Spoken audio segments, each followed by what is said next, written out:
Welcome to the Idiot's Guide. I'm Mackie Hall, and recently I did a piece on building art from halftone dots. What are halftone dots? They're large dots made from gradients or halftones.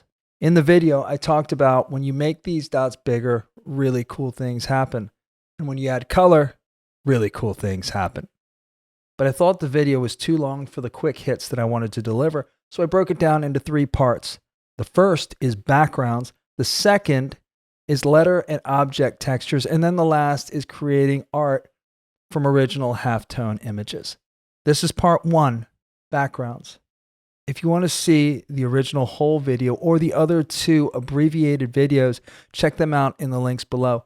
Otherwise, let's not waste any more time. Let's go. All right, before we get started here, I want to go over just a little bit of housekeeping. First thing we're going to do is we are going to create a new document. Our new document will have a width of 1,000 points, a height of 1,000 points, a single artboard in this case. And let's go ahead and scroll down and change our color mode, if it hasn't been changed already, to the RGB color mode. Let's go ahead and create. Now that we've got our page all set and sorted, I want to remind you that we are using the Essentials Classic layout. If you're not using the Essentials Classic layout and want to switch to it, all you need to do is go up to the top right-hand corner and select Workspaces. Next thing you're going to do is scroll down to Essentials Classic and select that.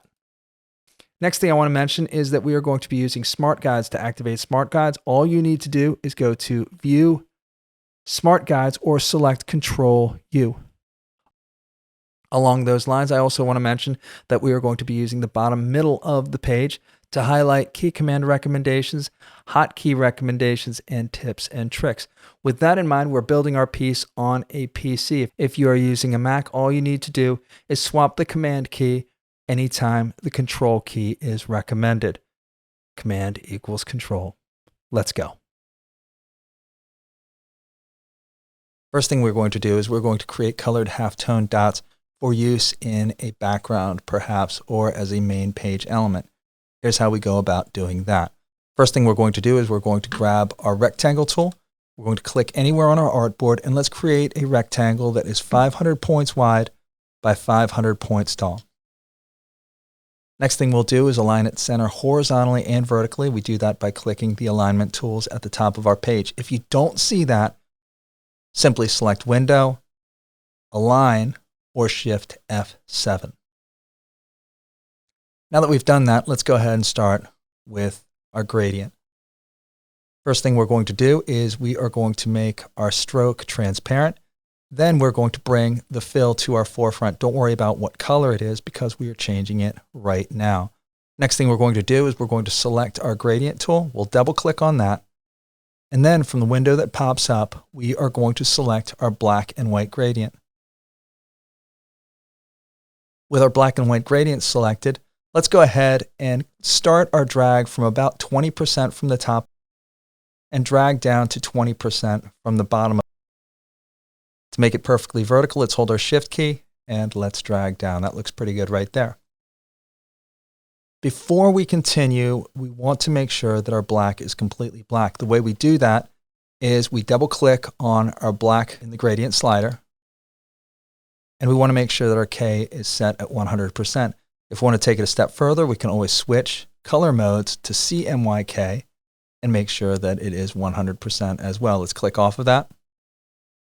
A quick mention, if you're using the RGB color mode, be sure that your black is set to R0, G0, and B0.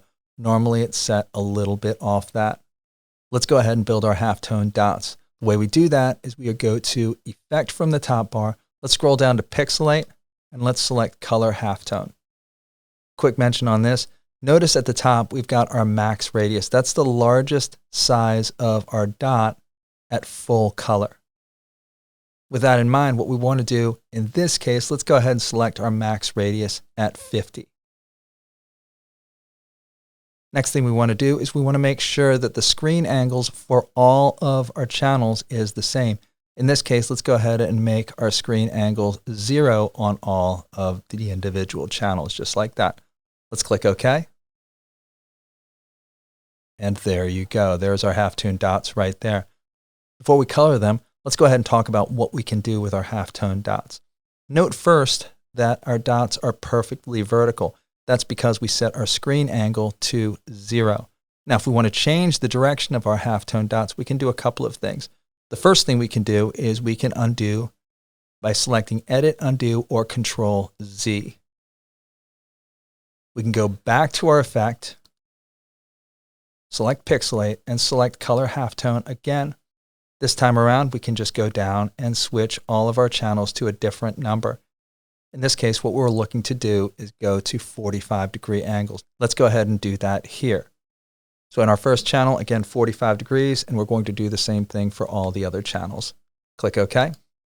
And notice that the direction of our halftone dots is now at a 45-degree angle. What if we want to change our halftone dots without undoing our work? Well, the most efficient way to do it is to select our appearance window. You can select it from the right sidebar right here by clicking here. I'll close that once again. Or you can go to Window, Appearance, or Shift F6. Once our appearance window is open, let's go ahead and grab our selection tool and notice that color halftone appears within our shape appearance. Let's click on that and note that our halftone goes away temporarily, but now we can change our halftone preferences once again. Let's go ahead and change our max radius to 70 from 50. Click OK. And notice once again that our halftone dots have changed. What if we wanted to change the style of our gradient? Well, we can do that easily by clicking on our gradient window once again. And let's instead switch from linear to radial. That's not a bad start right there, but it's not exactly what we want. What if we want just a black halftone circle in the middle of our image? Here's how we do that. Let's take our black and let's drag it over towards the middle, just like that. And let's add another gradient point on the right side. Once we've done that, let's double click on our gradient point. Let's take the K value and bring it all the way down to pure white, just like that. Let's click off of our shape. And there you go. That looks pretty good right there. What if we wanted to expand the black? Perhaps let's change the gradient and move it out a little bit so it thickens up at the black middle part. That looks a little bit better. Let's go ahead and deselect. Now that we've got the shape that we want, let's go ahead and color it out. This is a two-step process. First thing we're going to do is we're going to click on our gradient. Next, we're going to go to Object, Rasterize. Now, when our Rasterize window comes up, we want to change our resolution from 300 points per inch to Other. Once that comes up, let's change our resolution to 600. That's going to give us more dots to work with when we trace out our image. Click OK. We've now rasterized our image. Let's go ahead and trace out our work. Let's go again to Object, Image Trace, Make and Expand. Click OK. And there you go. Our image is now officially traced. If you want to see your work, hit Control-Y or go to Outlines. Deselect. It's exactly what we're looking for. Now let's go ahead and color it. Let's select our image once again. Let's escape Outlines. And now let's go ahead and ungroup our art. Notice that all of our pieces are grouped together. We'll go to Object, Ungroup, or Shift Control G. Let's go ahead and deselect our image once again.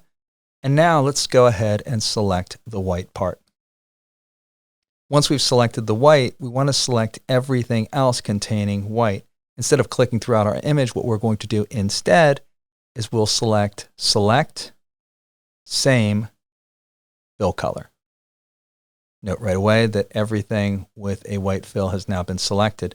So let's go ahead and change the color. What we're going to do here is we're going to change it to a light blue.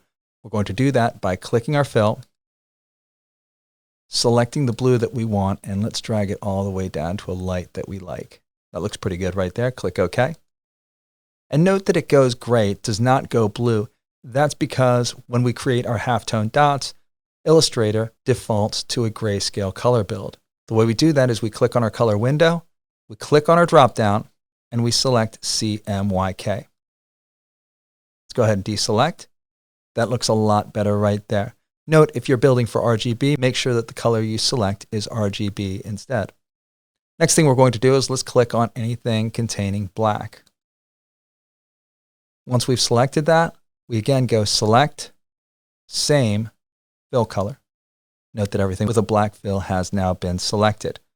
Next step is let's double click on our fill color once again.